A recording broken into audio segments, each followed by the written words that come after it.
So, the video you're about to watch is a little outdated. I had recorded it right after a gig that I played a few weeks ago, and then I forgot to upload it.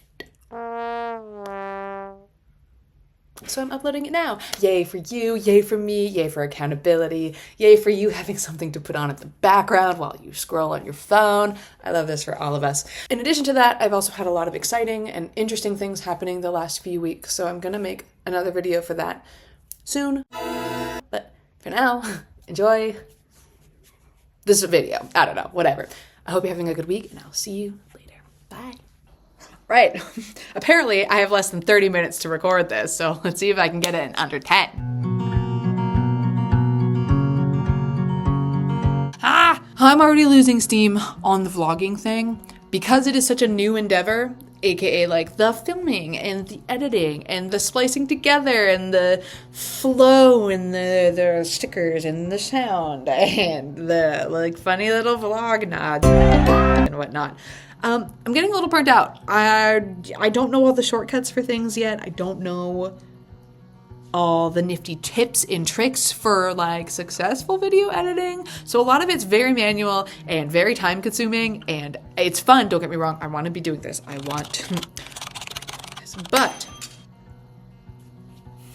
I don't have the brain space for another one right now. So listen, not to daze and confuse y'all after a whopping 2 vlogs, but we're gonna do this a little differently. We're just gonna talk really briefly. We're gonna chit chat.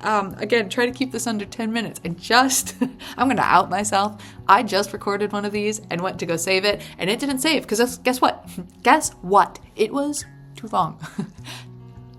Yeah. I just know how to yap. So we're gonna try to yap light on this one. So, let's see, we're going to cover a couple different things here, an agenda, if you will.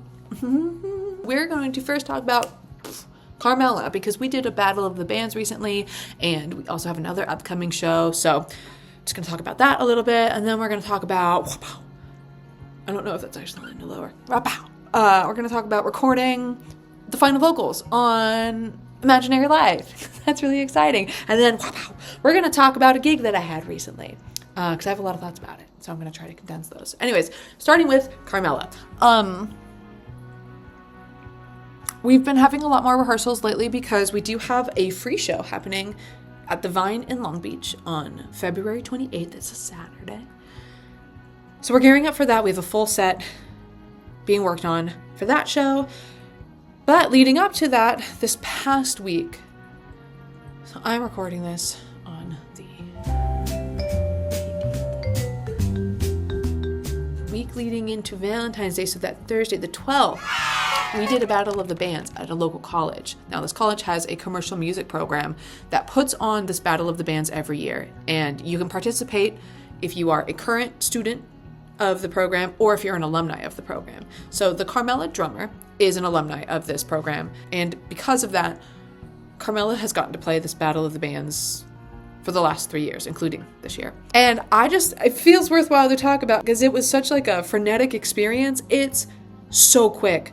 You go in, you sound check, and then you go hang out in the little green room, you talk with the other bands, you can go watch the other bands, and then all of a sudden you have 2 minutes to set up your pedals and your gear on stage. They do a little introduction, and you have 15 minutes to go and play, and then you have less than 2 minutes to take your stuff off stage, and then you're done. It is frenetic, and on top of the energy of it all and the movement of it all being so quick and like speedy, the set that we did felt like fuzz pedal middle finger energy. We did a song called Middle Child Syndrome, which is currently out. We did a song called You're So Boring, which is coming out on the 27th. And then we also did a song called Burden, which is from Carmella's first album, New Stranger, that came out in 2022. Again, energy across the board on those is fuzz pedal galore. It's gang vocals, it's like aggressive, like cathartic energy. It's fun. It was a fun set, but on top of how quickly everything was already moving, then we played this really balls to the wall set. We played this balls to the wall set where you don't even have time to register that you are on stage performing. And then we get off stage and it's like, hello? Are we real? Did that happen? So it's great playing stuff like that with the Carmela crew though, because it's such a fun band to be part of. Everyone is just great. Everyone's just nice. Everyone's a good time. And so being in energy like that is a lot, but it's so nice to be in the midst of stuff like that with a group of people like this, you know? So anyways, that was very exciting. Like I said, we're gearing up for the show in Long Beach. So if you want to come hang out, come hang out. Next, we're talking about recording final vocal for my song Imaginary Life. That means we are in Mixland for both original songs of mine, the first 2 songs that I'm going to be releasing. And to be really honest and transparent with everybody here, I still haven't sent in my final mix notes, or like almost final mix notes for the first song. And now I'm kind of nervous about doing mix notes for the second one because I've not touched the first one for a lot of different reasons. And I feel like I actually need my real therapist for that, not the internet therapist. But anyways, it's very slow. It's very slow going, but I cannot begin to describe how excited I am for these songs to come out. I'm also really nervous. I really want people to like them as much as I like these songs. But at the end of the day, I have to realize and remember that as much as I'm releasing music for other people and for relatability to other people, I'm releasing this music for myself. The first song that I've been working on, Gotta Be, most likely going to be the first single. I like started it as like a kind of like Alanis Morissette You Oughta Know meets like pop royalty vibes or whatever. And it's kind of just sounded like an Old Navy commercial right now, but I love it. I love it. I think it's so cute. One of my friends said that it sounds like it belongs in like a like coming of age teen movie like montage moment or whatever. And I'm so here for it because I love that stuff. But I just want people to like it, I guess, even if it is a little tween montage movie moment. I don't know. Anyways, I'm just having a lot of big feelings. But we're working on that. We're getting closer to that. It's very exciting. It was a very eventful recording process. And yeah, it's just crazy that these songs are coming to life bit by bit and will be out in the world eventually.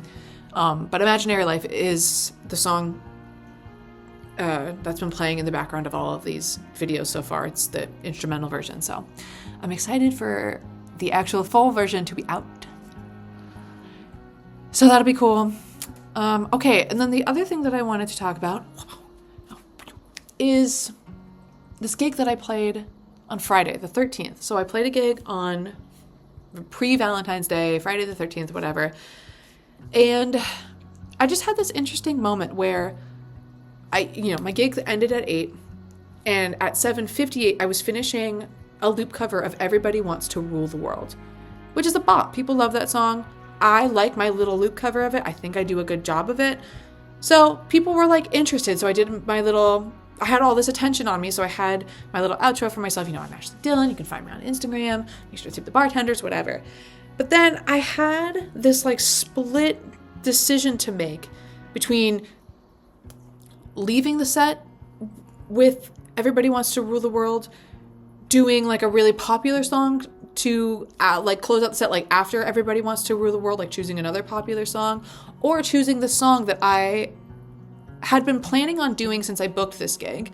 It's called Crystal Ball by Pink. It's not one of her more popular songs, but it's so lovely. It's related to superstitions and anxiety and not fearing the future, and I just feel like it's relevant to my life right now. And again, because of all the superstition nods, it felt appropriate for Friday the 13th. But again, it's not a well-known song by any means, and it's slower energy. So I had to make this like split-second decision of like, what do I play? How do I end this thing? And I went with the ego-driven, like, I want to play this song because I've had it in my head for a month that I'm going to play this song. And I lost people's attention, which I'm not surprised by. I deliberately chose a song that I'm interested in, that I don't know if anybody else knew it. Maybe one other person might have known it.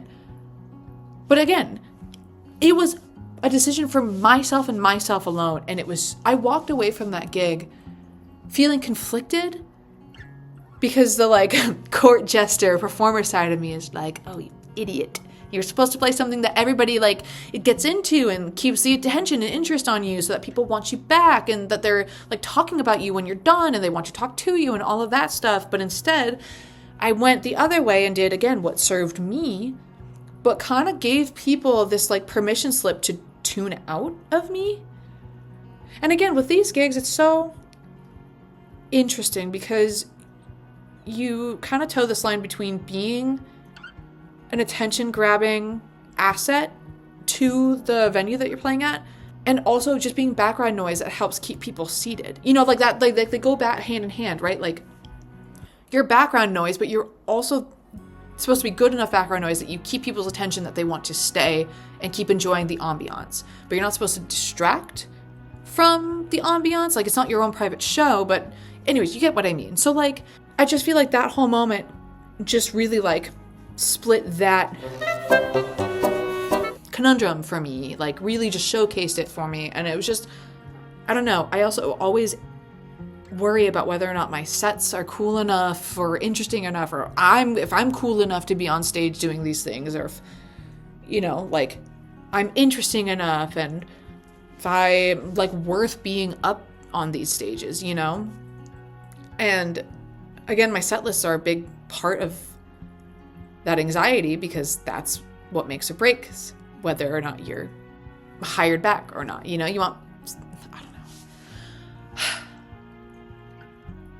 know. I worry so much about my set lists because it like makes or breaks you, you know? If you have a bad set list, people aren't necessarily going to want you back because there's nothing to hold on to. There's nothing to keep interest. But if you have a good set list, people are like so excited to have you back and they want to know more. I don't know. I've kind of lost my train of thought on this, to be honest, actually. I worry about my set list a lot. And I'm always trying to like toe the line between just songs that I just want to play and songs that I think will be really popular to play, and finding like a middle ground for all of it as much as I can. So making that decision to play a song that only I liked and knew was definitely a choice. And it felt good to make that choice because it did feel like it helped alleviate some of like the pressure for myself. Like, oh look, I can play songs like this and the world doesn't end. You know, people don't throw tomatoes at me. Like, it's okay. But again, it was just interesting, like, to feel the attention just totally slide out and just be like, oh no, I had their attention. And then I kind of intentionally let it go. It's just an interesting thing to, like, grapple with. I don't know. Anyways, I'm at 13 minutes. So I'm going to stop recording. I'm going to see if this saves. Anyways, thanks for hanging out with me. Thanks for listening to me vent into the ether. Yeah, I don't know. Be safe, be kind, be wonderful, and come hang out with me on the next one.